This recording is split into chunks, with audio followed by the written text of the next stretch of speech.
Good day guys, welcome to my channel. My name is Danny Bird. If you're a new viewer, welcome, and I ask you to consider subscribing to the channel. If you're a returning viewer, welcome back.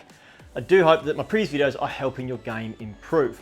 In today's video, we're going to be looking at why you struggle to get that squatting motion in the golf swing, that nice powerful pushing down into the ground and then pushing up and out that we often see the best players in the world do. So if you watch enough golf on TV or on YouTube, you'll see the best players in the world, as they work into the downswing, will have this kind of squatting down motion and then extending through into impact and hitting amazing looking golf shots. And we all want to be able to do it. But a lot of players struggle to do it for a really simple reason. First part is it stems through posture and setup. Now, this isn't the sexy stuff, but it is really important that we get this correct. We want to align our balance points. So for those of you that are unaware or haven't seen previous videos, what our balance points are: the connection line between our armpit, the front of our knee, and our shoelaces on our golf shoes. Essentially, if you were to take an object and hold an object and your body to remain in perfect balance, those points would all align over the top of each other, okay? Too often we'll see players trying to get themselves into a athletic posture, and that will look a little bit like the player setting themselves up. They'll push their kind of arse out backwards behind them. They'll then arc their back up, pull their shoulders back, and it kind of look a bit like this. So trying really hard to look athletic, because from an athletic standpoint, then I can work into my downswing. I can begin to squat and hit the golf ball well. The problem is that from here, I'm actually off balance on the way back. So I'm going to early extend, push my hips forward and stand up through the golf shot. At no point there am I going to be able to squat. So first things first, we want to get ourselves into a more relaxed posture that will still be athletic, but it won't look anything like what I just described. So very simply, when you set yourself up, the first thing we want to try to do is stand up in a nice tall posture, everything nice and straight.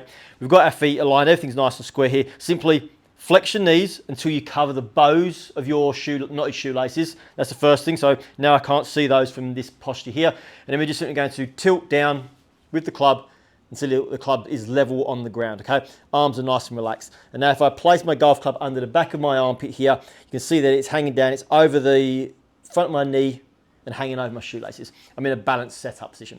That's the first part. That's so vital we get that correct. Then what we're going to be doing is understanding that to squat down, we now need our lower body and our arse to be pushing backwards. And this is where lots of players struggle. So I suppose the confusion we see players struggling with squatting is that if you were to go to the gym and you were to squat, this would be considered a squatting motion. We just simply flex the knees. What a lot of players are missing out on, and what a lot of people don't understand, is that even as my knees are flexing and I'm lowering, one of the things that's really vital is my arse is actually moving backwards. And this is where golfers tend to really struggle, and there is that big misconception. With the way that the golf swing moves, we actually want the feeling of pushing our left arse cheek here down and backwards, and that's that squatting motion. So we get ourselves into golf posture here, we're ready to go, nice and relaxed but still feeling somewhat athletic. Swing to the top, and then as we start down, if my left arse cheek pushes backwards, my left knee is going to kind of give way. I'm going to lower the club down. I'm going to create that squatting motion. And then from here, I'm going to find myself getting into side bend, which is what we're going to see on television. Now, the squatting motion, it's really important that we avoid this. So this is what we tend to see players do. They get to the top of the backswing, and if they are trying to squat, they kind of push the knees kind of forwards and everything kind of drops down. We are going to squat by pushing backwards. But how do we go about training that? I mean, it's all fair and well knowing what to do, but then we need to implement it into the golf swings, and we need to train to do it. I'm going to show you guys an at-home training drill, and I'm going to show you guys an at the driving range training drill so that you can improve your golf game in a very holistic way.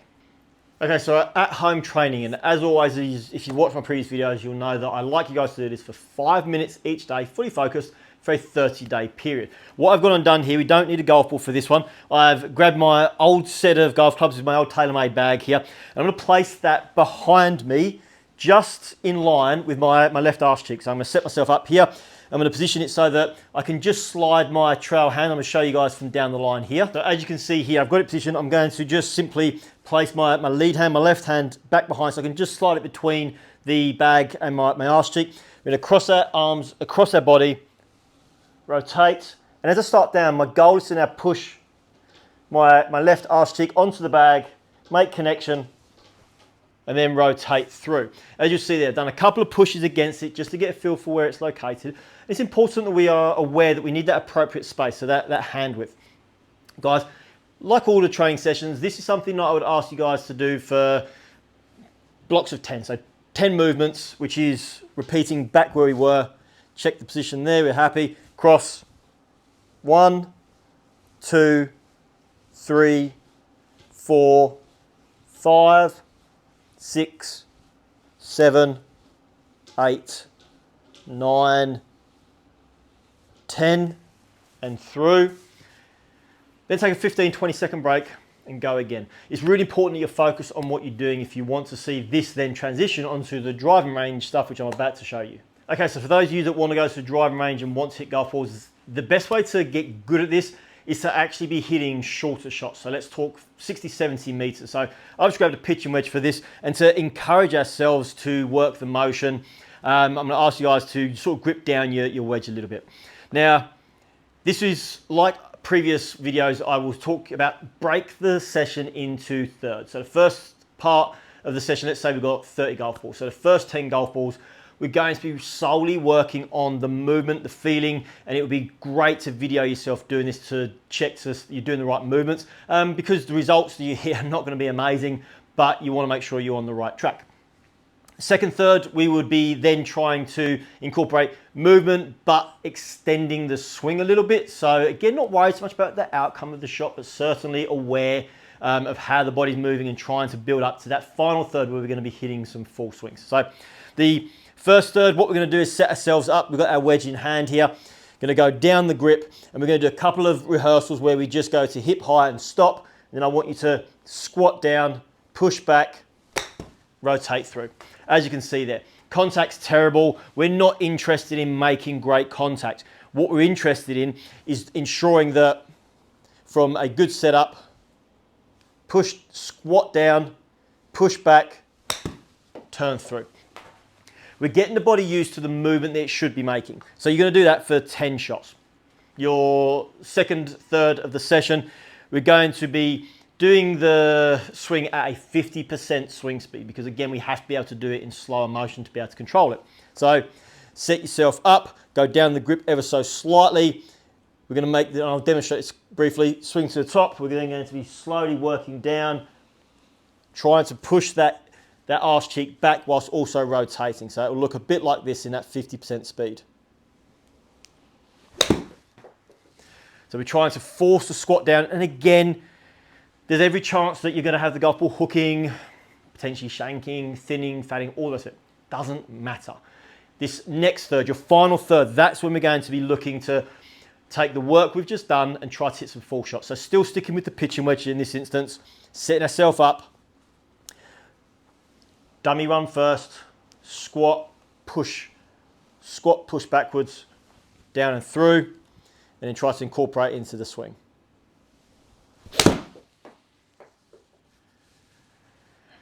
So that final sort of third, that last 10 golf balls in our imaginary bucket of 30, go through your routine, take your time, have a look at where you're aligning, and try to see if we can take the work we're doing to get an outcome. But again, it's really vitally important. If you have the opportunity, you've got a smartphone, and most of us do, video yourself. So there you have it, guys. Hopefully a explanation and understanding as to why you're struggling to get into that, that squatting motion, that side tilt, and hitting the golf ball as well as you'd like to, and certainly having a swing that looks and is performing more functionally.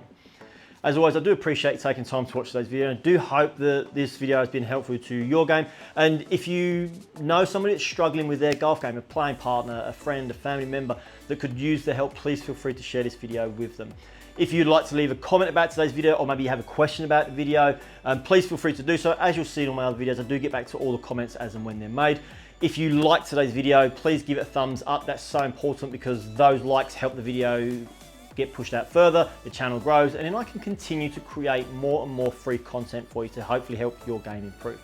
If you haven't already, please subscribe to the channel and make sure that if you do subscribe, you hit that little bell, because that will give you the notifications when we drop the videos, and we are dropping videos more and more frequently. Until next time, guys, happy golfing.